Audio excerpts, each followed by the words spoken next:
A esquerda gosta do povo pobre, da migalha, e o povo não precisa de esmola, precisa de trabalho. Só quem dá são os ricos. Pobre não investe. Pois é nisso que o pobre de direita acredita, ou melhor, é levado a acreditar e cai direitinho.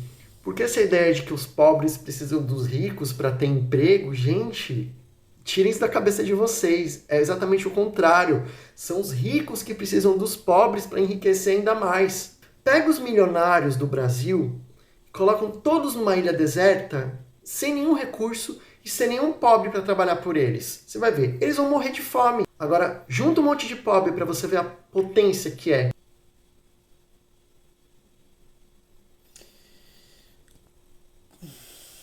Respira bem, né? Bem fundo. É o seguinte, pessoal. O pobre, ele... Ó, eu sou pobre. Pode ver aí, ó. A minha casa. A minha casa não, que é alugada, que não é minha, tá? Falo minha porque eu pago para morar aqui. Então, eu sou aquele pobre que tá lá embaixo, antes do primeiro degrau ainda, do sucesso, tá? Mas não posso reclamar, tenho que agradecer a Deus ainda pelo que eu tenho, porque tem pessoas que têm muito menos do que eu e tem pobres que têm muito mais do que eu e acham que são ricos. E tem até uns que têm menos que eu e ainda acham que são ricos. Veja bem, entenda a linha de raciocínio de um empresário. Digamos que eu sou empresário, tá? Eu estou abrindo uma empresa de quê? Digamos assim, de fogão, né? Uma indústria de fogão, uma empresa de fogão, que fabrica fogão. Então, digamos que o investimento que eu tenho é para abrir uma empresa ali para contratar aí 100 mão de obras.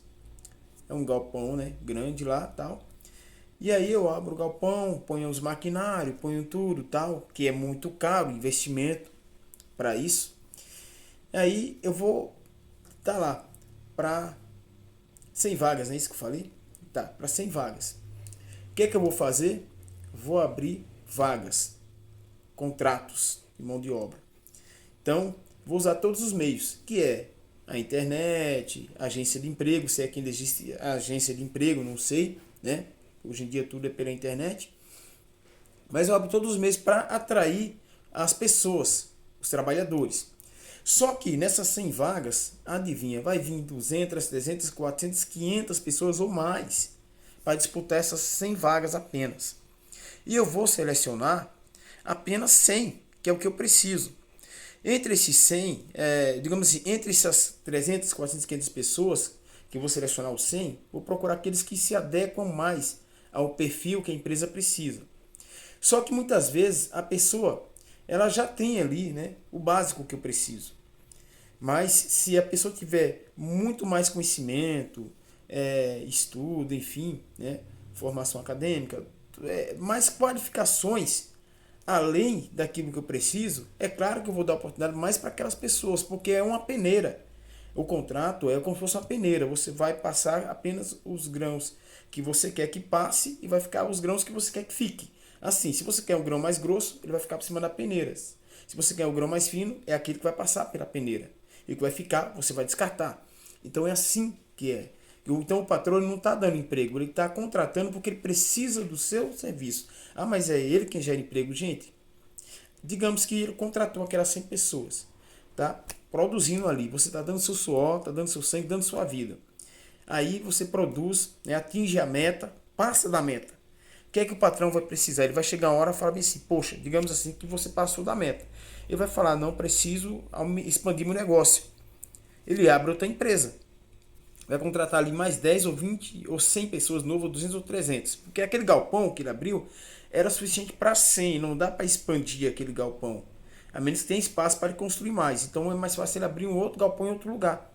Aí vai gerar mais emprego. Mas vai gerar emprego por quê? Por causa que o patrão abriu o negócio ali, por causa que você incentivou ele a fazer aquilo, quando você produziu, atingiu a meta, passou da meta e fez com que ele ganhasse muito dinheiro. Então, através de você que vai gerar mais emprego, não é do patrão. Ele deu emprego a você, mas ele deu emprego porque você está produzindo. Se você não produzir o que ele quer, ele vai te mandar embora. Sabia que é isso que vai acontecer? Por que você acha que existe o desemprego? Por que você acha que muitas pessoas são contratadas, durante a experiência são mandadas embora, ou após a experiência, depois do tempo, são mandadas embora? Porque elas não são mais úteis para o patrão. Deixa eu te falar uma coisa. Você está trabalhando lá, você ficou velho, ficou inválido, você vai para o NPS e você vai para casa, mas o patrão não vai te manter no emprego, a menos que a lei exige. Por exemplo, você ficou doente por causa do local de trabalho. E aí a empresa não pode te mandar embora, porque você adoeceu lá. Foi uma doença ocupacional. Muita gente não sabe disso. Eu sei disso, adivinha? Adivinha? Porque eu busquei informação? Não. Porque eu sou cipeiro da empresa. Então eu tenho que entender os dois lados, da empresa e do empregado. Aí, depois disso que eu passei a ser cipeiro, aí foi que eu comecei a aprofundar mais nas coisas, nessas questões. Então, você, trabalhador, se você está na empresa, se você recebe um salário, se você tem algum benefício, qualquer coisa que seja, é porque a lei te dá. Não é porque o patrão quer te dar. Se você tem emprego, é porque o patrão precisa de você. Não é porque você precisa do patrão. Veja bem, quando você vai cumprimentar alguém, você não aperta a mão dela? Então é a mesma coisa, é o patrão. Existe um comum acordo entre as duas partes. Por isso que existe contrato em duas vias. Vendo ali o lado que cabe ao patrão e o lado que cabe a você, empregado. Então, se você descumprir o que está ali no contrato, você já está dando à empresa o direito dela te penalizar ou te mandar embora. Então, ele não está te dando emprego, ele está pagando pelo teu trabalho. Entenda isso, está pagando. Ou você trabalha de graça. Se você trabalhar de graça, para ele é melhor ainda, porque é isso que o patrão quer. Por isso que muitos empresários se uniram a Bolsonaro, porque Bolsonaro tinha propostas para mexer nessa reforma trabalhista e tirar os seus direitos, os meus direitos.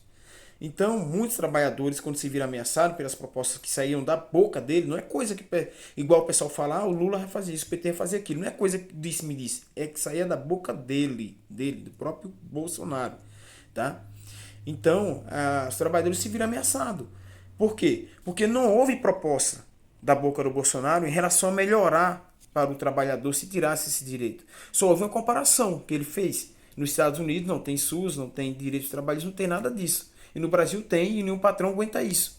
Entendeu? Então foi o que ele falou. Aí a ideia dele era tirar e não melhorar seu salário, porque não houve em nenhum momento assim. E ele abrir a boca e falar: não, a gente quer tirar os direitos para que o funcionário tenha um salário melhor. Não houve essa palavra da boca dele. Mas muita gente interpretou como se fosse isso que ele quis dizer quando comparou aqui com os Estados Unidos. Mas veja bem, nos Estados Unidos eu estaria ganhando por ano cerca de quase 200 mil reais, tá? 56 mil dólares, 200 e poucos mil reais. Aqui no Brasil eu ganho 34 mil, 35 mil por ano. E tem pessoas que na minha profissão, né, ainda ganha menos, ganha por ano aí cerca de 25 mil. Entendeu? Por quê? Porque depois do Bolsonaro para cá, defasou o salário, defasou a mão de obra bastante.